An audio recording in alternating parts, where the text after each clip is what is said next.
BJP নেতাক প্ৰচণ্ড চৰ মহিলাৰ দলীয় কাৰ্যালয়ৰ ভিতৰত প্ৰৱেশ কৰি চৰ সোধালে কাক বিজেপি নেতাৰ বিৰুদ্ধে প্ৰায় ৫ লাখ টকা আত্মসাতৰ অভিযোগ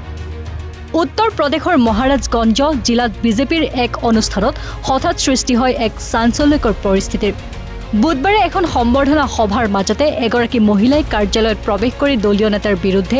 আৰ্থিক প্ৰবঞ্চনাৰ অভিযোগ উত্থাপন কৰি ৰাজহুৱাভাৱে চৰ সোধায় এই ঘটনাত নিমিষতে উত্তেজনা বিয়পি পৰে জানিব পৰা মতে সেইদিনা বিজেপিৰ কাৰ্যালয়ত মনোনীত কাউন্সিলৰ আৰু দলৰ বিষয়ববীয়াৰ বাবে এক সম্বৰ্ধনা অনুষ্ঠানৰ আয়োজন কৰা হৈছিল অনুষ্ঠান আৰম্ভ হোৱাৰ লগে লগে মহিলাগৰাকীয়ে তাত প্ৰৱেশ কৰি সংশ্লিষ্ট নেতাজনৰ লগতে কাজিয়াত লিপ্ত হয় প্ৰত্যক্ষদৰ্শীৰ মতে মহিলাগৰাকীয়ে হঠাতে নেতাজনক চৰ মাৰি কলাৰত ধৰি টানি উলিয়াই আনিবলৈ চেষ্টা কৰে ইয়াৰ ফলত সভাস্থলীত উপস্থিত থকা সকলৰ মাজত আতংক বিয়পি পৰে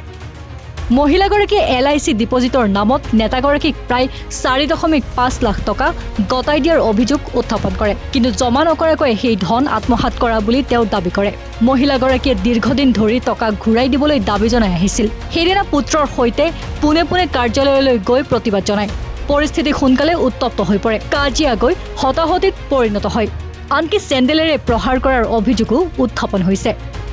উপস্থিত দলীয় কৰ্মীসকলে পৰিস্থিতি নিয়ন্ত্ৰণৰ চেষ্টা চলাইছিল যদিও কিছু সময়ৰ বাবে উত্তেজনা নিয়ন্ত্ৰণৰ বাহিৰলৈ ওলাই গৈছিল এই তথ্য লাভ কৰাৰ লগে লগে আৰক্ষীয়ে সেই স্থানত উপস্থিত হয় পৰিস্থিতি নিয়ন্ত্ৰণ কৰি মহিলাগৰাকীকে ধৰি আন লোকসকলক কাৰ্যালয়ৰ পৰা আঁতৰাই নিয়ে প্ৰায় এঘণ্টা ধৰি বন্ধ হৈ থকাৰ পিছত পুনৰ আৰম্ভ হয় কাৰ্যসূচী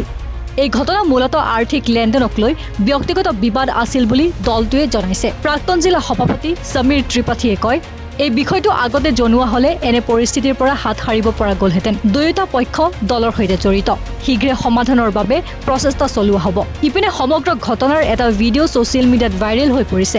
য'ত মহিলাগৰাকীয়ে নেতাগৰাকীৰ সৈতে কাজিয়া আৰু হতাহতি কৰা দেখা গৈছে ইতিমধ্যে এই ঘটনাক লৈ ৰাজনৈতিক চৰ্চাও আৰম্ভ হৈছে news desk report north east নাও